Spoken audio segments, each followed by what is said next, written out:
Shalom teman-teman, apa kabar? So Ya. glad to see all of you here with us today. Shalom semuanya, apa kabar? Sangat senang bersama saudara malam hari ini sekali lagi lewat Zoom. Today's topic is rock steady, faithful and immovable, and we are progressing into session 2. Malam hari ini kita lanjut ya dari yang minggu lalu, yaitu setia, tidak tergoyah, sama seperti batu karang yang kokoh. Tetapi malam hari ini kita lanjut bagian kedua. Before we begin, shall we pray? Sebelum kita mulai, ayo sama-sama kita berdoa. Father, we thank you for your presence here with us Terima today. kasih Tuhan atas hadirat-Mu yang senantiasa bersama kami malam hari ini. Father, we ask that you fill us with your Holy Spirit. Kami minta penuhi setiap kami dengan Roh Kudus-Mu. Grant us your wisdom and discernment Berilah kepada kami hikmat dan pengertian, so that we'll be able to understand your word, biar kami sungguh-sungguh mengerti firman-Mu. bring conviction into our hearts this day, Insyafkanlah setiap hati kami malam hari ini, so that we can continue to grow and to mature spiritually. biar setiap kami terus-menerus bertumbuh dan menjadi dewasa secara rohani. And all that we do, we ask that Lord, you will bring conviction into our hearts, Dan apapun yang kami lakukan, ya Tuhan, kami cuman minta diinsyafkan oleh-Mu sendiri, to glorify you in all that we do. agar kehidupan kami mendatangkan kemuliaan bagi-Mu. In Jesus' name, all of God's people say, Dan di dalam nama Tuhan Yesus, sama-sama yang percaya kami katakan, Amen. Amen. Okay, in the first session, we've seen the life of Peter before he was renewed. Sesi yang pertama, minggu lalu kita sudah bahas ya kehidupan Petrus sebelum dia sungguh-sungguh dipimpin oleh Roh. We have seen the many evidence in scripture that Peter did not start well. Kita juga melihat banyak sekali bukti yang menunjukkan di Alkitab bahkan Petrus tidak memulai dengan baik. Even after being taught and nurtured personally by Jesus for 3 years. Bahkan setelah Petrus dituntun oleh Yesus secara pribadi selama 3 tahun. Every day, 24/7. Setiap hari 24 jam sehari. And still, Peter did not demonstrate much spiritual maturity. Tetapi tetap saja Petrus tidak menunjukkan suatu kedewasaan rohani. Peter claimed or proclaimed to love Jesus and also swore to be loyal and to be faithful to him. Petrus selalu menyatakan dia sungguh-sungguh mengasihi Yesus dan juga bersumpah untuk setia kepada Yesus. Even unto death, he said he will not leave Jesus. Bahkan dia bersumpah sampai mati pun dia tidak akan pernah meninggalkan Yesus. But we see that he did not allow God to take control of his life. Tetapi kita melihat ya saudara ya, ngomong itu tinggal ngomong, tetapi sebetulnya Petrus belum mengizinkan Tuhan menguasai seluruh kelakuannya. We learned that Peter made quite a few foolish mistakes. Kita sudah belajar ya, Petrus mengadakan beberapa kesalahan di awal-awal. We all know that he abandoned and betrayed Jesus. Ya, kita juga udah pelajari Petrus juga meninggalkan Yesus. And he also left his calling. Dan bukan cuma dia meninggalkan Yesus, dia juga meninggalkan panggilan yang ada di dalam dirinya. He left because he was very discouraged and disappointed. Nah, dia itu meninggalkan pelayanannya karena dia itu sangat kecewa dan tawar hati. And we know that Peter was very much governed by his flesh. Dan Petrus waktu itu dikuasai oleh kedagingannya sendiri. And so like Peter, many of us make mistakes. Sama seperti Petrus, saudara, banyak di antara kita juga mulai dengan hal-hal yang belum benar. But I just want to encourage all of you that we should not continue to live in condemnation or even to blame ourselves. Tetapi saya mau menguatkan setiap saudara yang ada di sini. Ayo kita berhenti di sini ya. kita jangan lagi mengkondemnasi diri kita sendiri ya. Ayo bangkit. Just be determined to repent and be quick to recover in order to bounce back. Cukup kita punya tekad ya. Kita bertekad untuk bertobat dan cukup kita cepat bangkit lagi. Pasti kita akan pulih kembali. Now let us take a look at the restoration of Peter by Jesus. Ayo sama-sama kita pelajari pemulihan Petrus oleh Yesus. In John chapter 21, reading from verse 15 to verse 18. Yohanes pasal 21 ayat 15 sampai 18. After breakfast, Jesus asked Simon Peter, "Simon, son of John, do you love me more than these?" "Yes, Lord," Peter replied. "You know I love you." "Then feed my lambs," Jesus told him. Jesus repeated the question, "Simon, son of John, do you love me?" "Yes, Lord," Peter said. "You know I love you." "Then take care of my sheep," Jesus said. A third time he asked him, "Simon, son of John, do you love me?" Peter was hurt that Jesus asked the question a third time. He said, "Lord, you know everything. You know that I love you." Jesus said, "Then feed my sheep." Sesudah sarapan, Yesus berkata kepada Simon Petrus, "Simon anak Yohanes, apakah engkau mengasihi aku lebih daripada mereka ini?" Jawab Petrus kepadanya, "Benar Tuhan, engkau tahu bahwa aku mengasihi engkau." Kata Yesus kepadanya, "Gembalakanlah domba-dombaku." Kata Yesus pula kepadanya untuk kedua kalinya, "Simon anak Yohanes, apakah engkau mengasihi aku?" Jawab Petrus kepadanya, "Benar Tuhan, engkau tahu bahwa aku mengasihi engkau." Kata Yesus kepadanya, "Gembalakanlah domba-dombaku." Kata Yesus kepadanya untuk ketiga kalinya, "Simon anak Yohanes, apakah engkau mengasihi aku?" Maka sedih hati Petrus karena Yesus berkata untuk ketiga kalinya, "Apakah engkau mengasihi aku?" Dan ia berkata kepadanya, "Tuhan, engkau tahu segala sesuatu. Engkau tahu bahwa aku mengasihi engkau." Kata Yesus kepadanya, "Gembalakanlah domba-dombaku." So my friends, from this portion of scripture, we can see that Jesus restores Peter and affirms him with a very specific set of requirements and instruction. Dari ayat ini kita bisa melihat cara Yesus memulihkan Petrus dan menegaskannya dengan memberi instruksi yang sangat khusus. Jesus said very clearly to Peter, "Feed my lambs, take care of my sheep, and feed my sheep." Yesus cuman mengulang-ulang satu kata ini.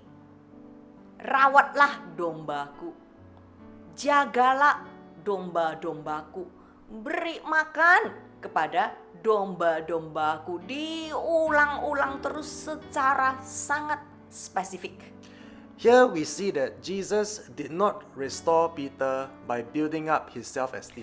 Di sini kita bisa melihat Yesus tidak memulihkan Petrus dengan cara membangun harga dirinya, pedenya ya. It's very different from secular counseling. Sangat beda dengan konseling secara sekular. Secular counseling, the counselor will always try to build up the person by building up and restoring their self-esteem.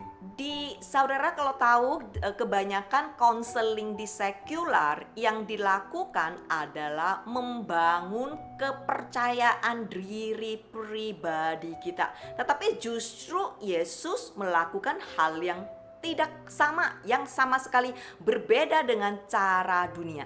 Here we see that Jesus did not restore Peter's self-esteem by making him believe in his own strength, his own efforts, or his own capabilities. Di sini kita lihat Yesus tidak membangun rasa pedenya si Petrus dengan membuatnya percaya pada kekuatannya sendiri, usahanya sendiri, ataupun kemampuannya sendiri. we see that Jesus restored Peter by helping him to become Christ-centered. Jadi cara Yesus memulihkan Petrus adalah dengan membantunya fokus berpusat pada Kristus, bukan pada diri sendiri. Meaning, it is to effectively put aside our free will, our agenda, and our personal desires or struggles. Artinya, secara efektif mengesampingkan kehendak bebas kita ataupun agenda dan keinginan atau perjuangan kita untuk diri kita sendiri. To be Christ-centered means we need to put everything else aside and remain focused on the purposes of Christ rather than to allow our minds to be governed by the situation or the circumstances. Berpusat pada Kristus artinya begini loh saudara, fokus pada tujuan Kristus, apa yang Dia mau, daripada membiarkan pikiran kita diatur dan dikendalikan oleh situasi ataupun keadaan kita. When we say that we are Christ-centered, it means our feelings and emotions must be governed and remain captive under the obedience of Christ. Sewaktu kita berkata kita itu berpusat pada Kristus, artinya perasaan ini, emosi ini, cara berpikir ini harus ditawan di bawah ketaatan terhadap Kristus. And for the rest of us who are the genuine children of God, if like Peter, we proclaim we truly love Jesus, there must be the evidence of our obedience and our commitment to abide according to His laws, precepts, and commands, as we already know in John chapter 14 verse 15. Sama seperti kita yang berkata kita adalah anak-anak Tuhan yang sejati. Seperti Petrus, kita menyatakan kita benar-benar mengasihi Yesus. Harus ada bukti komitmen kita untuk mematuhi ajaran dan perintahnya, sama seperti yang sudah tertulis di Yohanes pasal 14 ayat 15. Yes, we've read John chapter 14 verse 15 many times, and Jesus said, if you love me, obey my commands. Ya, kita sudah belajar banyak ya. Yohanes pasal 14 ayat 15 diulang-ulang lagi, dikonfirmasikan. Tuhan Yesus berkata, jikalau engkau berkata engkau sungguh-sungguh mengasihi aku, maka engkau akan mentaati seluruh perintahku. We already confirmed many times in scripture, anyone who continues to indulge in their sinful practices does not love Jesus. Kita juga sudah mengkonfirmasi berkali-kali di dalam Alkitab, siapapun yang terus-menerus tidak mau berubah, selalu dikuasai oleh perasaan mereka sendiri. Mereka tidak sungguh-sungguh mencintai Yesus. People who continue to live in sin, they do not belong to Jesus, they belong to the devil, as we have read many times in 1 John 3:8. Dan orang-orang seperti ini, mereka biarpun mengaku mereka miliknya Yesus, tetapi sesuai dengan yang tercatat di dalam Alkitab, yaitu di 1 Yohanes pasal 3 ayat 8, mereka miliknya iblis, bukan lagi miliknya Tuhan. And I just want all of you to pay attention to this. Saya cuma mau saudara ya, ambil perhatian khusus untuk yang satu ini. The devil's child cannot say, the Lord is my shepherd. Anak-anak iblis nggak mungkin bisa nyambung berkata seperti ini. Tuhan adalah gembalaku. Nggak bisa saudara, nggak bisa terjadi di dalam kehidupan mereka. The child of the devil cannot say, I am a child of God. Ya, anak-anak setan pun tidak akan menikmati ya perkataan seperti ini, sungguh hidup di bawah naungan Tuhan sebagai Allah Bapa mereka. As we will continue to read later on, we know that Jesus prophesied about what will happen to Peter towards the end of his life. Yesus kemudian juga bernubuat tentang apa yang akan terjadi pada Petrus menjelang akhir hidupnya. The reason why Jesus prophesied about Peter is to demonstrate to us that if we cannot surrender and reject our free will, we can never fulfill the purposes of God in our life. Yesus sengaja bernubuat tentang apa yang bakalan terjadi di masa depan Petrus untuk menunjukkan kepada setiap kita.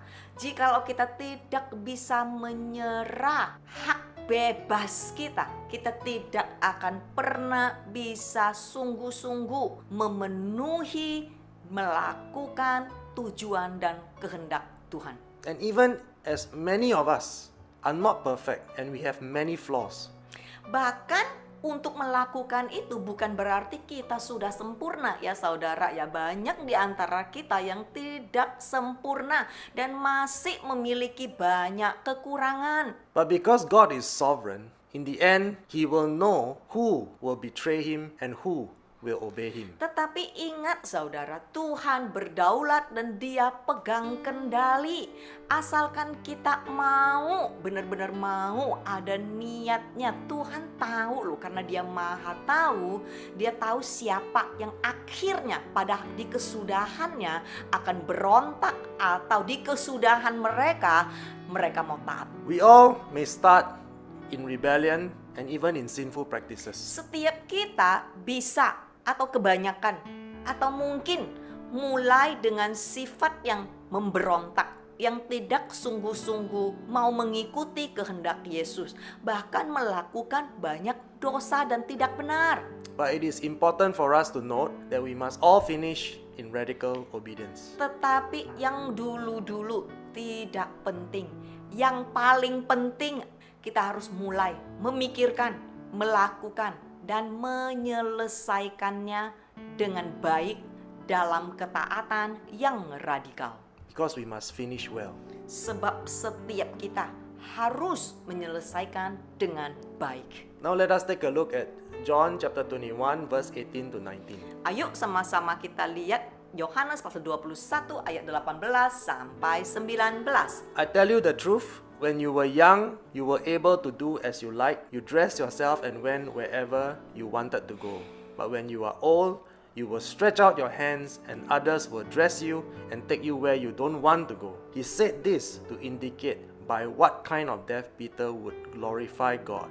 And after this, he said to him, "Follow me." Aku berkata kepadamu, sesungguhnya ketika engkau masih muda, engkau mengikat pinggangmu sendiri, dan engkau berjalan kemana saja kau kehendaki. Tetapi jika engkau sudah menjadi tua, engkau akan mengulurkan tanganmu, dan orang lain akan mengikat engkau dan membawa engkau ke tempat yang tidak kau kehendaki. Dan hal ini dikatakannya untuk menyatakan bagaimana Petrus akan mati dan memuliakan Tuhan.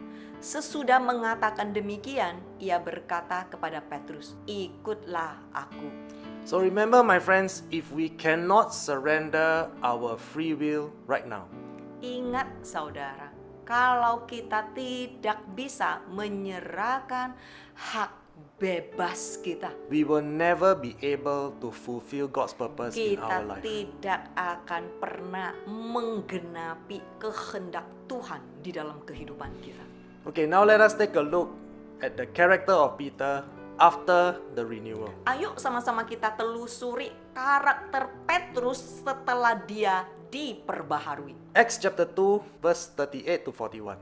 And Peter answered them, "Repent, change your views and purpose to accept the will of God in your inner selves instead of rejecting it, and be baptized, every one of you, in the name of Jesus Christ for the forgiveness and release from your sins, and you shall receive the gift of the Holy Spirit, for the promise of the Holy Spirit is to and for you and your children, and to and for all that are far away, even to and for as many as the Lord our God invites and bids to come to himself." And Peter solemnly and earnestly witnessed, testified, and admonished, exhorted with much more continuous speaking, and warned, reproved, advised, encouraged them, saying, "Be saved from this crooked, perverse, wicked, unjust generation." Therefore those who accepted and welcomed his message were baptized, and there were added that day about 3,000 souls. Jawab Petrus kepada mereka, bertobatlah dan hendaklah kamu masing-masing memberi dirimu dibaptis dalam nama Yesus Kristus untuk pengampunan dosamu. Maka kamu akan menerima karunia Roh Kudus. Sebab bagi kamulah janji itu, dan bagi anak-anakmu, dan bagi orang yang masih jauh, yaitu sebanyak yang akan dipanggil oleh Tuhan kita.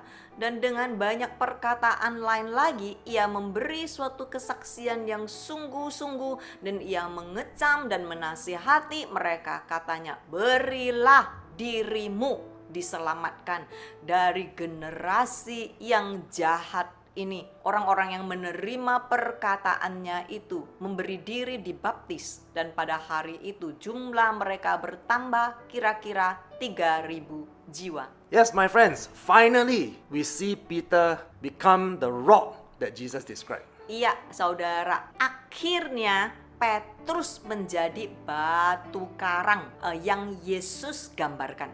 Peter became dependable and faithful as he progressed to grow in spiritual maturity. Petrus menjadi sosok yang stabil, yang bisa diandalkan dan setia, dan dia pun secara progres maju di dalam kedewasaan rohani. And when Peter preached a message of repentance and the forgiveness of sins to the masses gathered there, 3,000 people who were convicted by God the Father accepted the truth and were baptized on that day. Dan ketika Petrus khotbahannya adalah tentang pertobatan dan pengampunan dosa kepada massa yang berkumpul di sana, ada 3.000 orang.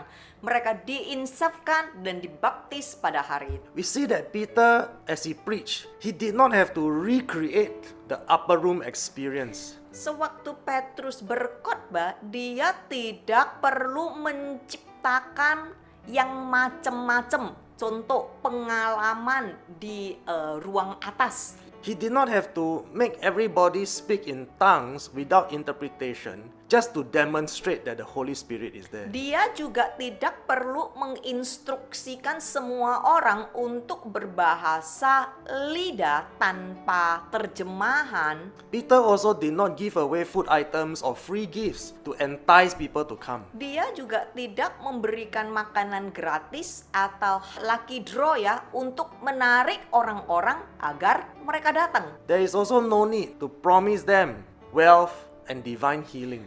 Petrus juga tidak menjanjikan kekayaan, kesembuhan kepada mereka untuk mendorong mereka untuk datang. From there also, Peter did not practice any drama or entertainment with professional musicians. Petrus juga tidak perlu mengundang artis, musisi profesional seperti menjadikan panggung hiburan atau drama. There was nothing that Peter did to try to entice people to come. Dia tidak melakukan apapun secara pribadi untuk menarik orang kepadanya. Peter just simply preached the truth Dia cuman mengkhotbahkan kebenaran. because he knows it is God and God himself that will convict the hearts of men. Sebab Petrus tahu secara pasti Tuhanlah satu-satunya yang menginsyafkan manusia. This we already know in John chapter 6 verse 65. Saudara nanti bisa baca kelanjutannya di Yohanes pasal 6 ayat 65. No one can come to Christ unless the Father convicts them. Tidak ada seorang pun yang bisa datang dan menerima Yesus sebagai juru selamat kecuali diinsyafkan oleh Allah Bapa. Okay, now let's move on to Acts chapter 5 verse 18 to 21. Ayo sama-sama kita maju lagi ya. Kisah para Rasul pasal 5 ayat 18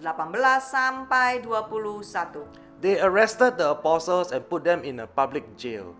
But during the night, an angel of the Lord opened the prison doors, and leading them out, he said, "Go, stand and continue to tell the people in the temple, the courtyards, the whole message of this life, the eternal life revealed by Christ and found through faith in him." When they heard this, they went into the temple courtyards about daybreak and began teaching. Now when the high priest and his associates arrived, they called together the council, the Sanhedrin Jewish high court, even all the council of elders of the sons of Israel, and sent word to the prison for the apostles to be brought before them. Mereka menangkap rasul-rasul itu, lalu memasukkan mereka ke dalam penjara kota. Tetapi waktu malam, seorang malaikat Tuhan membuka pintu-pintu penjara itu dan membawa mereka keluar. Katanya, pergilah, berdirilah di bait Tuhan dan beritakanlah seluruh firman hidup itu kepada orang banyak. Mereka mentaati pesan itu dan menjelang pagi, masuklah mereka ke dalam bait Tuhan, lalu mulai mengajar di situ. Sementara itu imam besar dan pengikut-pengikutnya menyuruh mahkamah agama berkumpul, yaitu seluruh majelis tua-tua bangsa Israel, dan mereka menyuruh mengambil rasul-rasul itu dari penjara. So as we can see, after their release from prison, the apostles went again to where they were arrested and started preaching the gospel to people again. Lihat saudara, ini ya ceritanya setelah mereka dibebaskan dari penjara. Mereka pergi lagi ke tempat balik lagi di mana mereka ditangkap dan mulai lagi berkhotbah kepada orang-orang lain lagi. They knew the risk, they knew the consequences, and they also have a choice. Mereka tahu jelas-jelas resikonya, baru kena tangkap, keluar, pergi lagi ke titik sama. Mereka tahu secara pasti konsekuensinya. Dan saudara, setiap mereka punya pilihan loh, bukan mereka tidak bisa memilih loh. At this point, they can allow themselves to be governed by their worry and their anxiety. Di posisi mereka bisa memilih. Mereka dikuasai oleh ketakutan mereka ataupun demi untuk melindungi diri mereka sendiri, keamanan mereka. They can also allow their fear and disappointments to cripple them emotionally and physically. Mereka bisa membiarkan rasa takut atau kekecewaan mereka karena baru ditangkap ya, melumpuhkan mereka secara emosional dan fisik. But at the end of the day, they made a decision. Namun mereka akhirnya memilih dengan tegas. They choose to obey God rather than to fear men. Mereka memilih untuk taat mati-mati kepada Tuhan daripada takut kepada manusia. They were faithful until the end. Mereka setia sampai akhirnya. They never considered their own safety or their well-being because they have already counted the cost. Mereka tidak pernah mempertimbangkan kehidupan mereka sendiri, keselamatan mereka, kesejahteraan mereka sendiri, karena mereka telah menghitung harga yang harus dibayar sebagai seorang pengikut yang sejati. And no matter what will happen to them, they are determined to do whatever it takes. Dan apapun yang terjadi, mereka sudah bertekad untuk melakukan apapun yang mereka ditugaskan. We can see that they've already decided to make all the necessary sacrifices. Kita bisa melihat kehidupan mereka adalah suatu kehidupan yang siap membuat pengorbanan apapun yang diperlukan. The evidence in the scripture shows us that they choose to be fearless rather than to be fearful. Dari Alkitab ada bukti yang menunjukkan kepada kita mereka itu adalah orang-orang yang memilih dengan tegas tidak takut daripada takut. And yes, my friends, this is the evidence of rock steady. Inilah saudara, bukti batu karang yang kokoh. So what is the true character of Petra, the rock? Jadi karakter semacam apa sih yang kita sebut Petra, yaitu batu karang yang kokoh? How can we train ourselves to be really rock steady? Dan gimana kita bisa melantik diri kita sendiri sama seperti mereka menjadi batu karang yang kokoh juga? We know that this is our calling. Sebab setiap kita tahu secara pasti ini loh panggilan kita. Many of us are called, but only a few of us are chosen and recognized as the children of God. banyak di antara kita yang terpanggil, tetapi hanya sedikit dari kita yang dipilih, yang dikenal bahkan sebagai anak-anak Tuhan. For every child of God must be convicted by the Holy Spirit of God to practice holiness and reject everything that is sinful or is an abomination to God. Karena anak Tuhan artinya harus diinsyafkan oleh Roh Kudus agar bisa mempraktekkan hidup kudus dan menolak semua yang berdosa, sebab itu adalah kekejian bagi Tuhan.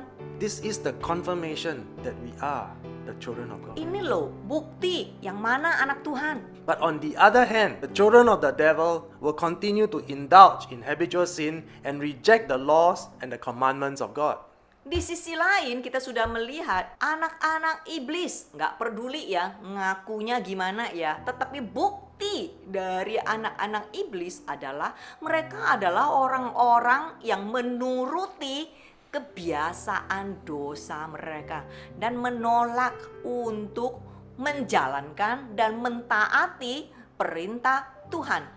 Even they may go to church Sunday after Sunday and serve in ministry. Bisa, nggak peduli, bisa pergi ke gereja setiap minggu, juga bisa sudah melayani. We can see that they are unrepentant. Tetapi ya sikapnya ya gitu-gitu terus, nggak mau tobat-tobat. And they are lawless and only live to satisfy their own desires. Mereka tidak mau dikuasai aturan Tuhan. Mereka hidup terus emosi, memuaskan keinginan mereka sendiri. Kalau marah ya marah terus. You can see that the children of the devil will never be able to glorify God.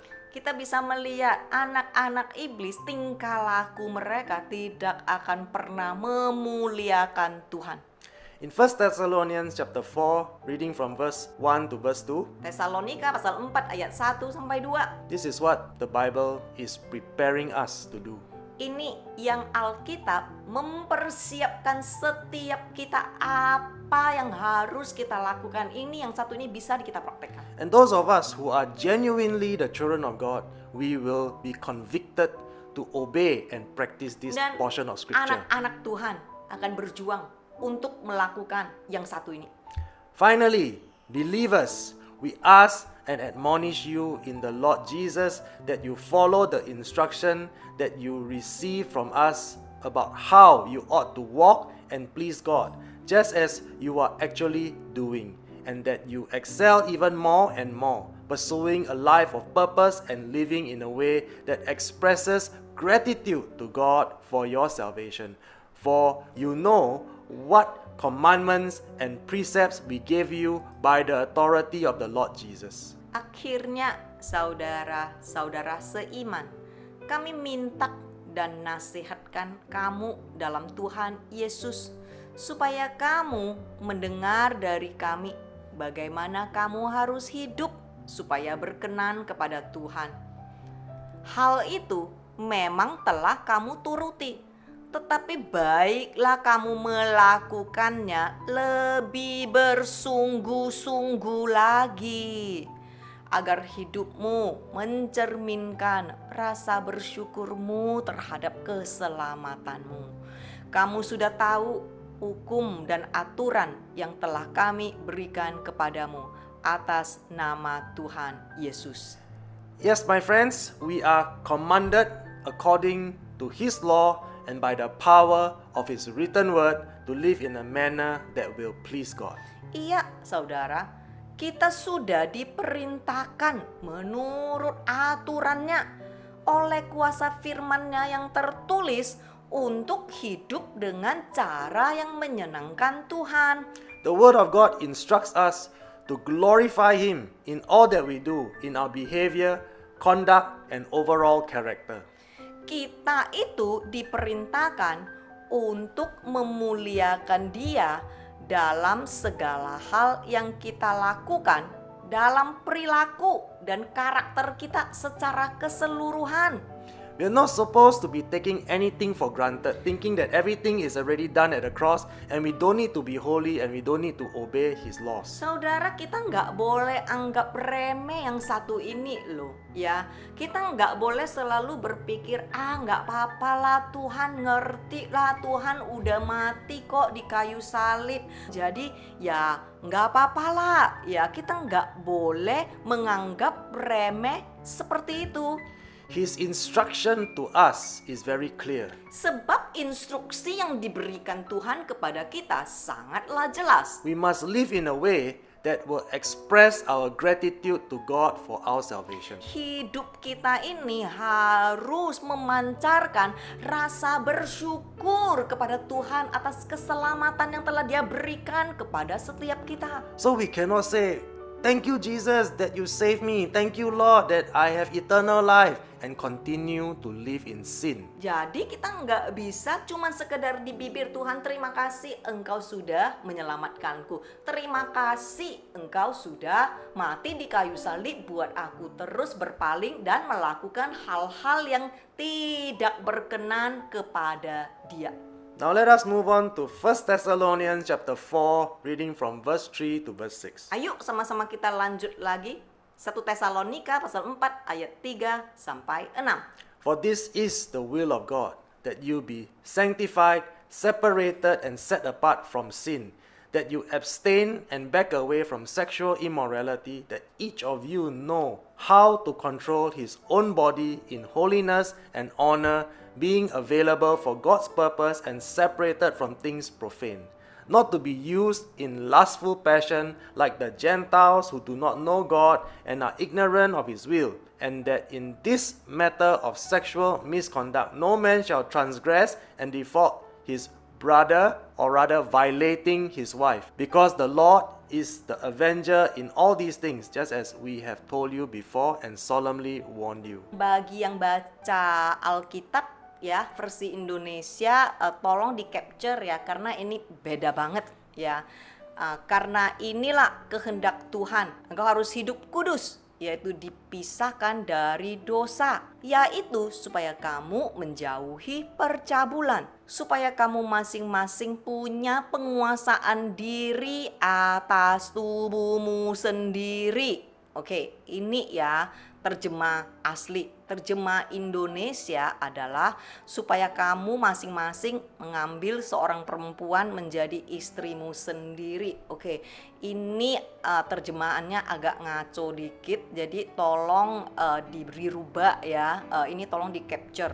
Dan hidup di dalam pengudusan dan penghormatan, bukan di dalam keinginan hawa nafsu seperti yang dibuat oleh orang-orang yang tidak mengenal Tuhan. Dan supaya dalam hal-hal ini orang jangan memperlakukan saudaranya dengan tidak baik atau memperdayakannya, melakukan yang tidak senonoh terhadap istrinya, karena Tuhan adalah pembalas dari semuanya ini, seperti yang telah kami katakan dan tegaskan dahulu kepadamu. From this portion of scripture, we know that we are commanded by His written law to be sanctified and separated from sin. Dari firman ini setiap kita tahu kita loh diperintahkan oleh aturan Tuhan untuk hidup kudus, dipisahkan dari ketidakbenaran. If we choose to call ourselves the children of God, Kalau kita ngaku-ngaku kita mau disebut sebagai anak Tuhan yang benar, this is the command and the precept that we must all practice. inilah yang harus kita praktekkan. We must control our body to live in holiness and honor, and allowing God to govern our hearts and minds so that we can truly live for the purpose of God. Tubuh ini harus dikendalikan untuk hidup kudus, untuk hidup dalam kehormatan, mengizinkan Tuhan mengatur hati dan pikiran kita, sehingga kita benar-benar dapat hidup untuk tujuan Tuhan. Let me just give you an example. Saya kasih contoh ya. If I continue to choose to satisfy my flesh, Kalau aku nih, pilihanku adalah terus-menerus mengikuti keinginan kedaginganku sendiri. For example, if every time when I'm not happy after a discussion, I choose to get angry, I choose to get offended, and I start to lose my temper. Contoh ya, kalau aku di dalam diskusi terus aku bisa loh, ini tiba-tiba tersinggung, oke? Tiba-tiba marah. Dari dalam itu rasanya mau meledak. Dan kalau aku mengizinkan aku sendiri dikuasai oleh kedaginganku, So what happens is, even if it's just a simple discussion, I allow myself to get angry and even shout and show temper. apa yang terjadi kalau aku izinkan kedaginganku menguasai aku? Dikit doang, cuman diskusi doang, cuman sekedar ngobrol-ngobrol doang, aku bisa langsung tiba-tiba marah, tiba-tiba emosi, dan tiba-tiba teriakin orang. So my friends, do you see what is Saudara, going on? lihat nggak apa yang terjadi? How can we say that we love Jesus and not obey His command? Gimana dong kita dengan bibir ngaku kita mengasihi Tuhan, melayani Tuhan, tetapi dengan bibir yang sama marah-marah, emosi, teriak-teriakan terus tiap hari? How can we say that we are the children of God but continue to practice sin? Gimana dong kita kalau bisa ngaku-ngaku sendiri kita anak Tuhan, tetapi perilaku kita beda jauh dengan anak Tuhan? I know some of you are thinking, you mean even getting angry is sin? Mungkin ada yang berpikir seperti ini, marah boleh lah, masa marah aja tidak boleh? Yeah, you mean people make me angry, I cannot get angry? Ya kan bukan salahku, itu orang lo nyebelin aku terus lo, itu orang lo gara-gara dia lo, apapun yang dia katakan itu bikin aku marah. It's not my fault. Itu bukan kesalahanku lo, karena orang itu nggak tahu ngomong, kalau dia ngomong pasti bikin aku marah. It's what they say that caused me to be angry, so Ya. it's not my fault. Ya bukan salahku lo, itu orang ya beneran nggak tahu ngomong. What did Jesus say? Hello, apa yang Yesus katakan kepadamu? We all already know in Galatians chapter 5. Udah pernah baca Galatia pasal 5? If you don't believe, you can go and read Galatians chapter 5 Ayolah Verse baca 19. Galatia pasal 5 ayat 19 and even to verse 20. sampai lanjut ayat 20. You will know that it is written very clearly. Engkau akan tahu sangat jelas tertulis. Anyone that has a hot temper, Orang yang pemarah, gampang emosi. or the word will say fit of rage. Ya, kata-kata yang pas yang dikatakan adalah amarah, gampang marah. The Bible did not say if people cause you to be angry, you can be angry. Firman Tuhan nggak pernah berkata seperti ini loh. Kalau itu orang bikin kamu marah, kamu boleh marah. Enggak loh. The Bible says as long as you practice anger, fit of rage, hot temper, Tetapi firman Tuhan berkata orang yang pemarah, kerjaannya marah-marah terus, emosian terus, you will not enter heaven. engkau tidak akan mendapat bagian di kerajaan surga. So now you understand, my friends, why we need to practice self-control. Jadi saudara ngerti nggak kenapa kita itu diperintah harus ada penguasaan diri? God says very, very clearly, Tuhan berkata sangat jelas loh. we must be sanctified and set apart from sin. Harus dipisahkan, dikhususkan agar tidak selalu melakukan hal-hal yang tidak benar. And the only way to succeed in this Dan satu-satunya saudara bisa berhasil dan menang atas ini, is to come before God, datang di hadapan Tuhan. humble our hearts, Rendahkan hatimu and say to dan God, berkata kepada Tuhan, Father, I choose to surrender my free will. Tuhan, aku memilih untuk menyerahkan hak bebasku, bahkan hak mau marah ini kuserahkan. Govern my thoughts and my emotion. Kuasailah caraku berpikir, kuasailah cara aku merasa. Take control of me. Iya Tuhan, ambil kendali atas perasaanku, so that I will commit to obey your word. biar aku bisa mengambil keputusan tegas, satu komitmen untuk mati-mati mau taat kepada firman. Help me to reject my free will and fulfill your Tolonglah. purpose. Bantu aku biar aku bisa singkirkan, serahkan hak bebasku demi untuk menggenapi tujuanmu. So my friends, you cannot say you don't know what to do. Saudara, nggak boleh lagi berkata, aku nggak tahu loh caranya gimana. Aku nggak tahu, bukan nggak tahu, nggak mau, belum mau. We must be sanctified and separated from sin. Engkau harus hidup dipisahkan, dikhususkan dari semua yang tidak benar. In our own strength, we can never do it. Dengan kekuatan kita sendiri nggak mungkin kita bisa berhasil, pasti gagal. We must be willing to say, Lord, you take control, you take over. Kita cukup maunya dulu. Datang di hadapan Tuhan, serahkan kepada Tuhan, minta terus sama Tuhan. Tuhan, engkau ambil daripadaku, aku nggak mau lagi. Engkau ambil Tuhan, aku nggak mau. Bahkan hak bebas ini aku nggak mau, aku serahkan kepadamu. So when we surrender and reject our free will, God's will be fulfilled. Sebab sewaktu kita menyerahkan hak bebas kita kepada Tuhan, disitulah Tuhan akan menggenapi tujuannya di dalam kehidupan kita. Okay, now let's move on to 1 Thessalonians chapter 4, reading from verse 7 to verse 8. Ayo sama-sama kita lanjut 1 Tesalonika pasal 4 ayat 1 sampai 8. For God has not called us to impurity, but to holiness, to be dedicated and set apart by behavior that pleases Him, whether in public or in private. So whoever rejects and disregards this is not merely rejecting man, but the God who gives His Holy Spirit to you to dwell in you and empower you to overcome temptation.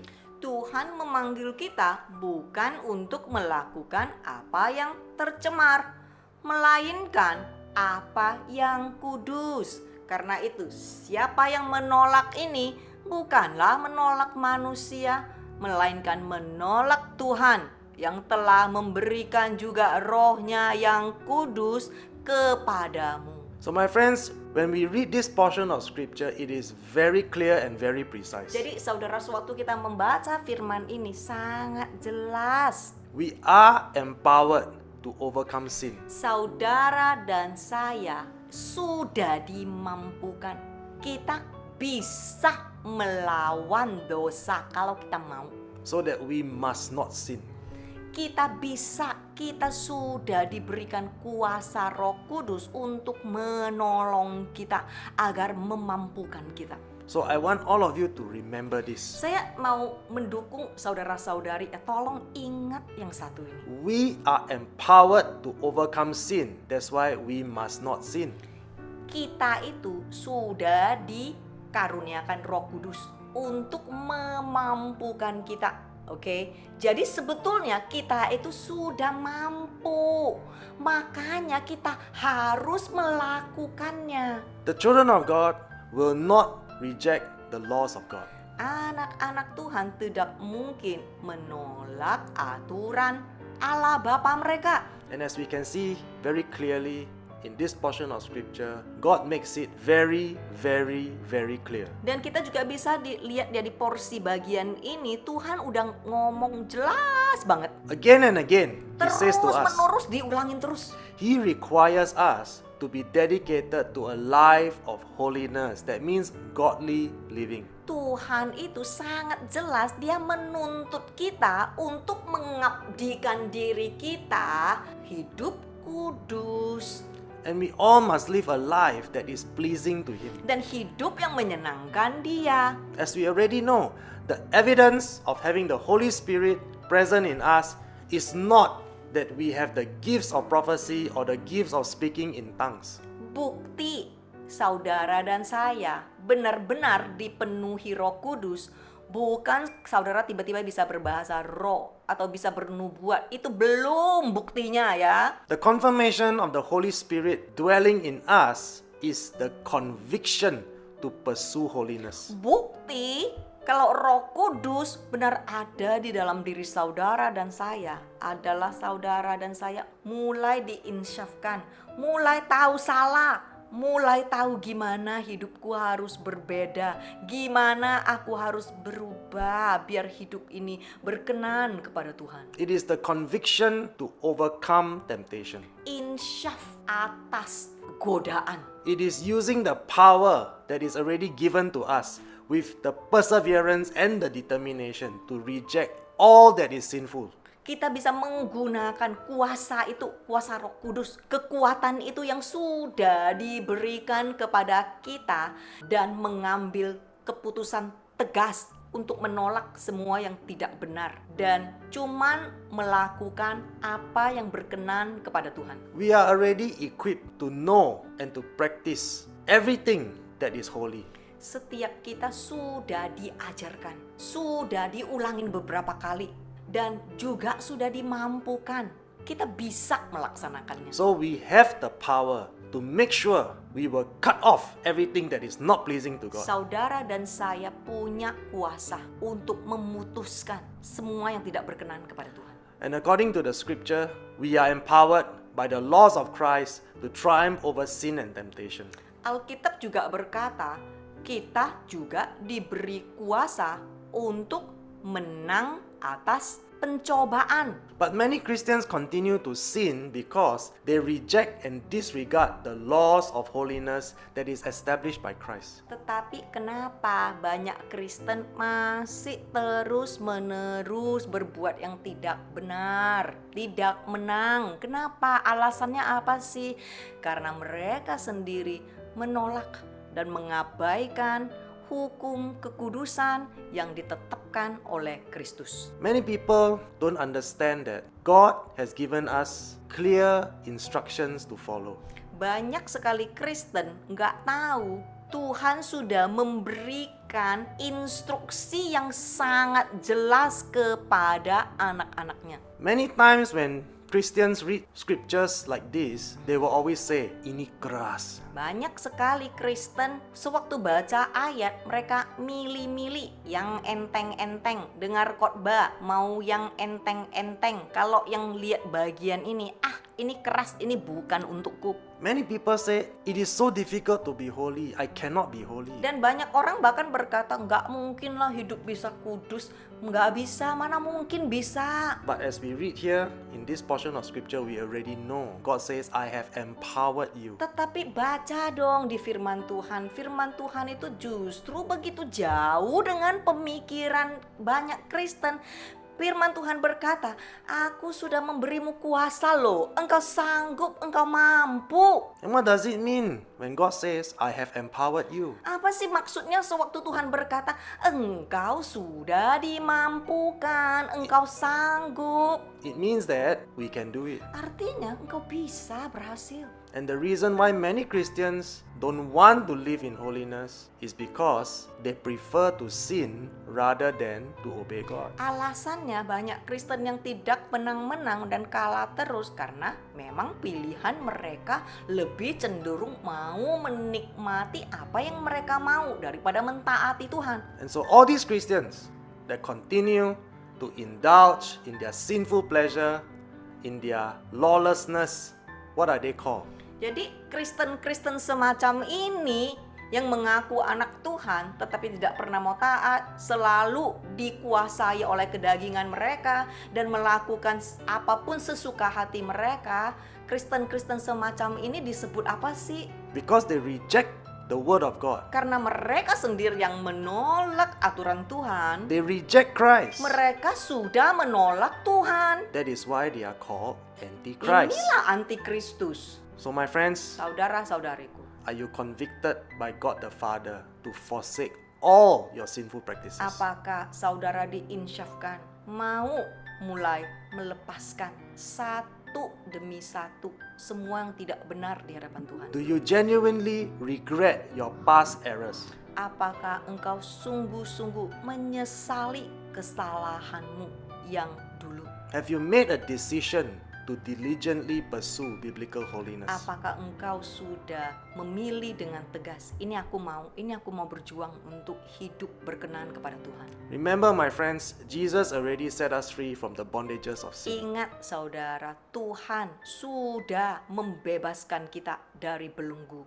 So, dosa. even many of us did not start well. Bahkan jikalau kita itu tidak memulai dengan benar. We know we all made mistakes. Setiap kita tahu ya, kita diawali dengan banyak kesalahan. But Jesus already said, I have taken away your sins so that you shall no longer become slaves to sin. Tetapi Yesus juga meneguhkan kita, itu dosamu yang lama-lama itu sudah aku hapus.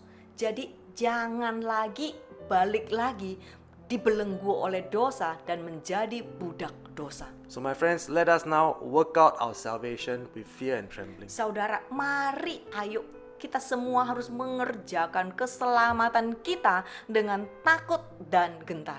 Let us all persevere to finish well. Ayo kita semua harus bangkit dan bertekun agar setiap kita bisa menyelesaikannya dengan baik. So that, same as Peter, Jesus will say this to us. Upon this rock, I will build my church, and the gates of hell will not prevail. Supaya Tuhan juga bisa berkata kepada saudara, sama seperti dia berkata kepada Petrus, di batu karang ini aku akan membangun jemaatku, dan kuasa maut, neraka tidak akan sanggup menang atasnya. So my friends, you have to make a decisive decision today. Saudara, engkau harus memilih dengan tegas hari ini. Many are called, Banyak sekali yang terpanggil, few are chosen. sedikit yang terpilih.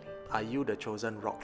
Apakah engkau adalah di antara sedikit yang terpilih sebagai batu karang yang kokoh? Are you ready to stand firm and to be rock steady? Apakah engkau bersedia berdiri kokoh sama seperti batu karang?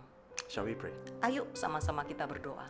Father, we thank you for this wonderful time of sharing your word. Terima kasih Tuhan atas firman-Mu yang begitu luar biasa. Thank you that you continue to teach us your word and bring conviction into our hearts. Terima kasih Engkau terus-menerus menginsyafkan hati kami. Let our repentance be genuine. Biar kami sungguh-sungguh Tuhan mau bertobat terus. Let us continue to strive and to persevere to obey your word. Biar kami terus berjuang dan bertekun dan bertahan di dalam ketaatan. By the power of your Holy Spirit, Dengan kuasa Roh Kudus-Mu, let us be empowered to be sanctified and to be set apart. mampukan kami agar kami sanggup memisahkan diri untuk-Mu. So that in all that we do, we will glorify you. Biar apapun yang kami lakukan memuliakan-Mu.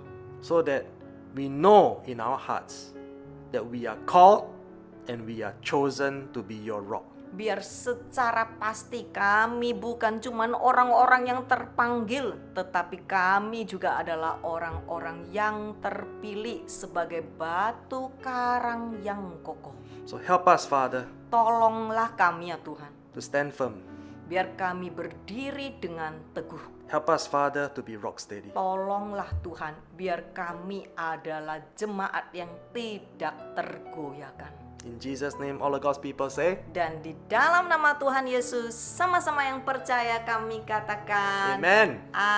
Amen.